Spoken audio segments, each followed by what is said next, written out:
Sir నమస్కారం sir. నమస్తే బాబు. Sir ఇవాళ చంద్రబాబు నాయుడు గారి ప్రమాణ స్వీకారం, అదే సభ పైన పవన్ కళ్యాణ్ గారి ప్రమాణ స్వీకారం చాలా అద్భుతంగా అయితే జరిగాయి సార్.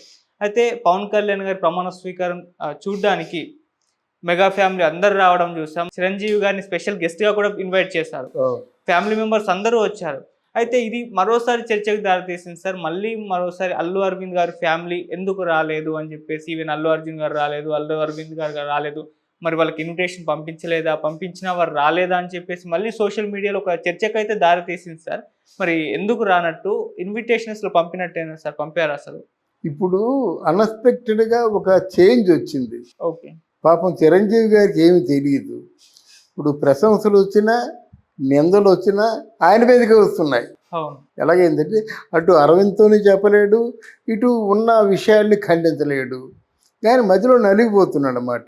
ఇంకో విషయం, ఇప్పుడు పవన్ కళ్యాణ్ గారితో ఏమైనా చెప్పాలంటే ధైర్యం చేసి స్వతంత్రంగా వెళ్ళి చెప్పలేని పరిస్థితి.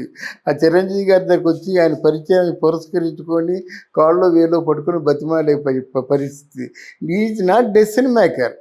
అది జరుగుతున్న గ్రోత్ని చూసి ఆనందించేవాడు, కానీ తమ్ముడు వీరికి ఏదైనా కొంచెం నామినేటెడ్ పోస్ట్ ఇవ్వరా అని చెప్పలేడు కదా. అలాగని చెప్పకూడదు కూడా. ఎందుకంటే ఎప్పుడైతే ఒక ఇండివిజువల్గా వాళ్ళకి నువ్వు ఫ్రీడమ్ ఇచ్చావో వాళ్ళ బుద్ధి పనిచేస్తుంది. అంతేగాని వాళ్ళు నీ బుద్ధితో నీ తాలూకు బుర్రతో ఆలోచించకూడదు. అది తెలిసిన వాళ్ళు ఎవరు రికమెండ్ చేయరు. ఒకవేళ ఆ కుటుంబానికి కానీ ఆయనకి కానీ పవన్ కళ్యాణ్ కెరియర్కి కానీ బాగా అంటే ఎక్కువ ఉపయోగపడే వ్యక్తి వచ్చారనుకోండి, ప్రాణ స్నేహితులు, ఆత్మీయులు, శ్రేయబులు అట్లా ఉంటారు కదా, అలాంటి వాళ్ళ కోసం చెప్తే తప్పులేదు. అని చెప్పకముందే పవన్ కళ్యాణ్కి ఆయనకి ఏదో చూస్తారు. ఒక మంత్రి పదవే పెద్ద గొప్ప అనుకోవద్దు. నామినేటెడ్ పోస్టులు కూడా చాలా గొప్ప పోస్టులు ఉన్నాయి. అసలు మంత్రి పదవి, మంత్రి అనేవాడు ఎక్కడ మన అమరావతి నుంచి ఎప్పుడో వెళ్తాడు, లేకపోతే ఊర్లో ఉంటాడు. అలా కాకుండా నామినేటెడ్ పోస్టులు వాళ్ళకి బాధ్యత ఎక్కువ, ప్రజలతో పని, ప్రజల కష్ట సుఖాల్ని తెలుసుకొని వీళ్ళు ప్రపోజ్ చేస్తారు. ఏమంటే ఇక్కడ ఈ డ్రైనేజీ బాగోలేదు, రోడ్లు బాగోలేదు, లైట్లు కరెంటు బాగోలేదు అనేది మొత్తం ప్రజల తాలూకు ఉద్దేశాలు తెలుసుకునే కదా వాళ్ళు చేస్తారు. అప్పుడు బడ్జెట్ ఎలకేట్ చేస్తారు. ఎలకేట్ చేసి కలెక్టర్ పంపిస్తారు. కలెక్టర్ వాళ్ళ తాలూకు సంబంధిత అధికారులతో పనులు చేయిస్తాడు. కానీ అంటే ఆ వ్యక్తులతో సంబంధం ఉంటుంది. అది అంత తొందరగా ఎవరినో దగ్గర తీసుకుంటాడని దూరం పెడతాడు, కానీ ఆలోచన రాదు ఆయనకి. ఇక అరవింద్ గారి విషయానికి వచ్చినట్టయితే ఈ తప్పుతో ఎందుకు చెప్తున్నానంటే, మీరు చిరంజీవి గారి కుటుంబం అవునా కాదా, పిల్లలేదో ఆవేశంతో మాట్లాడచ్చు, కానీ నువ్వు చిరంజీవి గారితో కలిసి ప్రయాణం చేసావు కదా, నువ్వు చిరంజీవి కుటుంబంలో ఉన్నావా లేవా అని ఆలోచించు. నీ ప్రయాణం చాలా విలువైంది. నీ ప్రయాణం ఒక విధంగా చారిత్రాత్మకమైంది. నీ అదృష్టం బాగుందో, చిరంజీవి గారి అదృష్టం బాగుందో, మొత్తానికి ఆయన ఫస్ట్ పేరు చిరంజీవి, తర్వాత super hero Chiranjeevi, supreme hero Chiranjeevi, supreme hero ఉన్నాడు, తర్వాత మెగా హీరో. అంటే ఇన్ని దశలకు వెళ్ళి ఈరోజు పద్మ విభూషణ స్థాయికి వచ్చారంటే ఆయనకు వచ్చిన క్రెడిట్లో ఒక 25%, 30% మీకు ఉంటుంది కదా, మిమ్మల్ని కూడా గుర్తుంచుకుంటారు కదా. మరి ఆ బాధ్యత నుండి మీరు ఎందుకు తప్పుకుంటున్నారని నాకు అర్థం కావటం లేదు. ఈ ప్రయాణం సుదీర్ఘమైంది. మీరు సీనియర్ సిటిజనే, ఆయన సీనియర్ సిటిజనే. మరి ఇప్పుడు మీకు పంతాలు పట్టింపులు ఏమిటి? ఎవరైనా చిన్నవాళ్ళు తప్పు చేస్తే మందలించాలి. మందలించకపోతే నువ్వు రాకపోతే రాకపో, నువ్వు వెళ్తా, అంతే కదా. అయితే నీ నీ నీ నీ ఆలోచనలు నేనేం భంగం చేయను, కానీ మన బాధ్యత వెళ్ళడం. ఎందుకంటే ఆయన కుటుంబంలో ఉన్నాం, ఇంతవరకు ఆ చెట్టు పేరు చెప్పుకొని కాయలు తింటున్నాం అని చెప్పవలసిన బాధ్యత అరవింద్ గారికి ఉందా లేదా? మరి ఉన్నప్పుడు ఎందుకు చెప్పలేదు? కొంచెం చెప్తే మీరు చెప్తే వినలేదు అనుకోండి, మీరెందుకు రాలేదు? ఇంతకాలం ఆయన వెనుకే ఉన్నారు కదా. ఈరోజు ప్రధానమంత్రి ఆయన ఉన్నత ప్రమాణాలు గల వ్యక్తి స్థాయిలో వచ్చినప్పుడు చిరంజీవి గారి తాలూకు బాల్య స్నేహితుడిగా, మిత్రుడుగా, బావగారుగా మీరు ఎందుకు ఉండలేకపోయారు అన్నది అందరూ ప్రశ్నించుకుంటారు.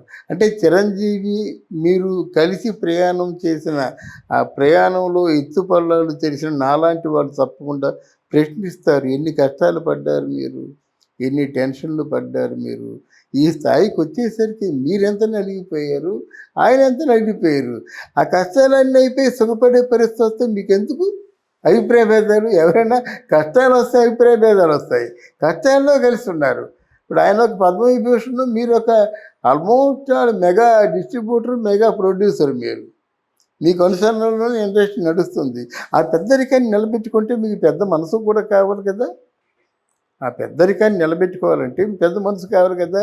పెద్ద మనసు మీ ఇంట్లో కూర్చుంటూ వస్తుందా? వెళ్ళాలి కదా.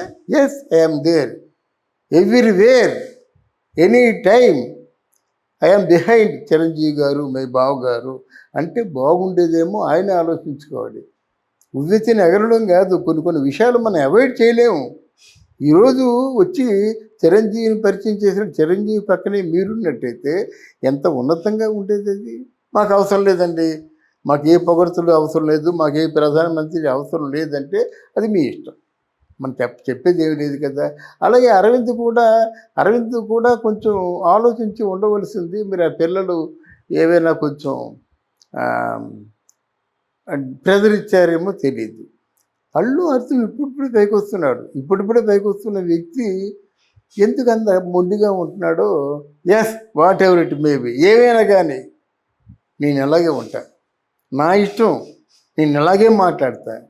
ఏంటి లొంగిపోవాలా, వారు కొద్దుకుండాలా, నేను ఆర్టిస్ట్ని కాదా, నీ స్టార్ను కాదా అంటుంటే నా మతిపోతుంది. పెద్ద చిన్న ఉంటారు కదండి. ఒక కానిస్టేబుల్ కొడుకు కలెక్టర్ అయిపోతాడు. నీ కలెక్టర్ని, వాడేవాడు కానిస్టేబుల్ పాపా అంటే ఎలాగొద్ది.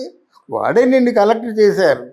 ఈరోజు చిరంజీవి ఆ ముళ్ళ బాటను చెరిపేసి పూల బాటను వేశారు, ఆ బాటలోంచి నడుస్తున్నామని మీరే చెప్పారు. మీరంటే అల్లు అర్జున్ గారు. ఇంత తొందరగా మర్చిపోతే ఎలాగా? ఆలోచించుకోవాలి కదండి. ఇప్పుడు వీళ్ళందరూ కుటుంబ సభ్యులు. ఎవరు నాగబాబు కానీ, ఇప్పుడు అన్నా లిజనోవా, సురేఖమ్మ, వీళ్ళందరూ వచ్చారు, మనవరాళ్ళు వచ్చారు, అందరూ వచ్చారు. ఆఖరికి పవన్ కళ్యాణ్ కూతురు ఆద్య కూడా వచ్చింది. ఇంత కన్నుల పండుగ జరిగిన సంబరంలో మీ భార్య మీరు అంటే అరవింద్ వస్తే ఎంత బాగుండేది. ఆలోచించండి. ఎందుకంటే మన ప్రేక్షకులకు కూడా తెలుసు. మనం పాజిటివ్గా ఆలోచిద్దాం, దూరంగా ఆలోచించి మాట్లాడదాం. మనం మాట్లాడే మాటలు వాళ్ళకి మోటివేట్ చేసే విధంగా ఉండాలి. అందుకే నేను ఇంత వివరంగా చెప్పగలుగుతున్నాను అన్నమాట. సరే, ఇటు జూనియర్ ఎన్టీఆర్ గారికి కూడా ఆహ్వానం అందింది ప్రమాణ స్వీకారానికి అని చెప్పేసి వార్తలు వచ్చేసాయి. కానీ జూనియర్ ఎన్టీఆర్ గారు కూడా అటెండ్ అవ్వలేదు సార్. దానికి రీజన్ ఏంటి? అది కూడా తప్పేనండి. ఇన్ని వదంతులు వచ్చిన తర్వాత అవి నిజాలని చెప్పను. అందుకే వదంతులు అనే పదం ఉపయోగిస్తున్నాను. వాటిని క్లియర్ చేసుకోవడం కోసమైనా రావాలి. జూనియర్ ఎన్టీఆర్ రాలేదు, కళ్యాణ్ రాము రాలేదు. మళ్ళీ కళ్యాణ్ రాము చెల్లి వచ్చింది, సుహాసిని. ఇవన్నీ ఎంతకాలం వీళ్ళు కొనసాగుతారు వీళ్ళిద్దరూ? ఇప్పుడు నందమూరి తారక రామారావు, కళ్యాణ్ రాములు ఇద్దరూ కంబైన్డ్గా కుటుంబాన్ని విస్మరించి ఎంతకాలం కొనసాగుతారు?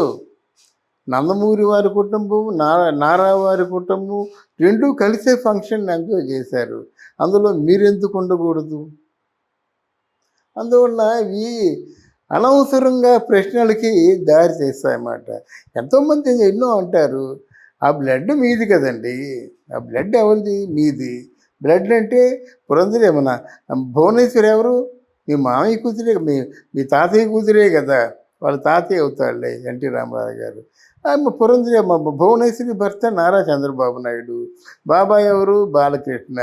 వీళ్ళందరూ కంబైన్డ్గా చేసుకుంటున్న సకుటుంబంగా చేసుకుంటున్న వేడుకలో అది మళ్ళీ అపురూపంగా మళ్ళీ రారు. మోడీని రమ్మంటే రారు, వీళ్ళందరూ రారు.